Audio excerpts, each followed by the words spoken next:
Militer Amerika Serikat dan Inggris saat ini gencar melancarkan serangan ke wilayah Yaman. Namun seorang analis dari Arab menilai jika Amerika akan mengalami kekalahan. Analis tersebut ialah Abdul Bari Atwan. Pada Jumat 19 Januari 2024, ia menyoroti kelanjutan aksi militer Amerika terhadap Ansarullah Yaman. Dikatakannya, Israel berhasil membawa pejabat Washington ke dalam perang yang ada di Asia Barat. Langkah Amerika ini disebut akan menimbulkan erosi politik, finansial, dan militer serta melemahkan kekuasaannya tidak hanya di dunia Arab, tapi juga di dunia Barat. Aturan menunjukkan bahwa Amerika melakukan kesalahan strategis dengan ikut berperang melawan Yaman yang menjerumuskannya ke dalam jurang yang tak ada habisnya. Dikatakannya, Yaman merupakan negara yang telah mengalahkan negara-negara besar termasuk Inggris. Analis Arab ini menilai kebijakan Amerika terhadap Yaman memiliki banyak tujuan. Yang terpenting adalah membuka Laut Merah bagi kapal-kapal Israel. Namun, cara-cara Amerika disebut akan gagal dan akan membawa akibat negatif bagi para perancangnya. Adwan menilai serangan Amerika terhadap sasaran militer di Yaman tidak akan pernah melemahkan Ansarullah. Pasalnya, Ansarullah tidak dikalahkan oleh Amerika Serikat dan Inggris selama 8 tahun dan kemudian muncul sebagai kekuatan regional.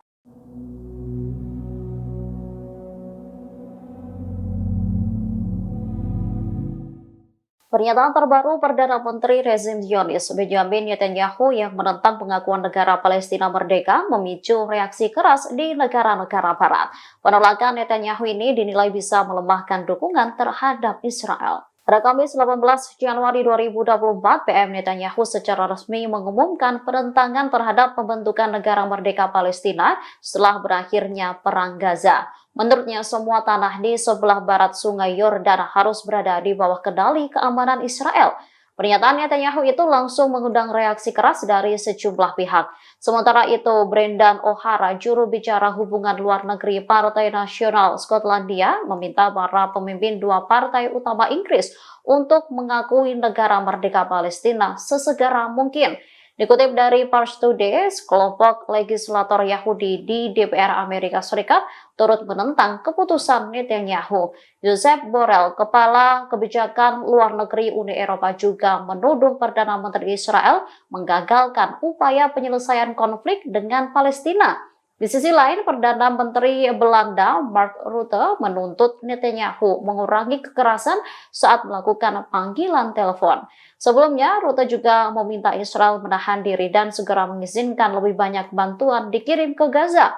Pada saat yang sama, Stefan Dujarric, juru bicara PBB, mengatakan bahwa tentara rezim Zionis menjegal peningkatan bantuan kemanusiaan ke Gaza Utara.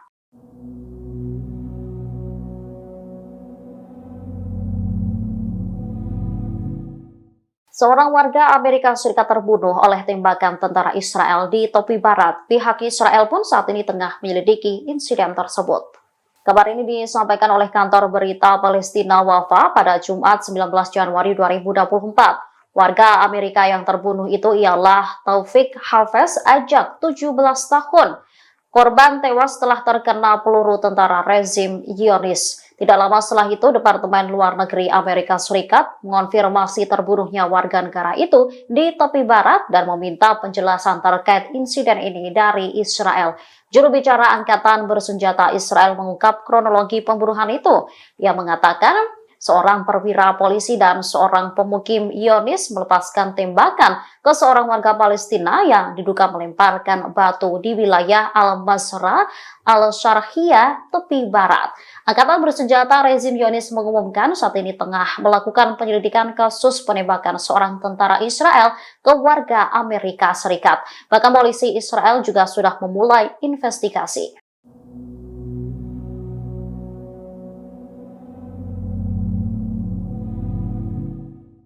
Pasukan Israel kembali meluncurkan serangan terbarunya ke wilayah Damaskus, Suriah. 4 orang penasehat militer Iran dilaporkan terbunuh akibat serangan itu. Pada Sabtu 20 Januari 2024 dilaporkan bahwa agresi Israel menargetkan sebuah bangunan perumahan di lingkungan Al-Mazeh di ibu kota Suriah. Diduga serangan Israel itu diluncurkan dari Golan Suriah yang diduduki.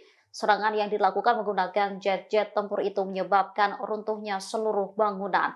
Sumber melaporkan bahwa bangunan 3 lantai di Damaskus menampung anggota Garda Revolusi Iran.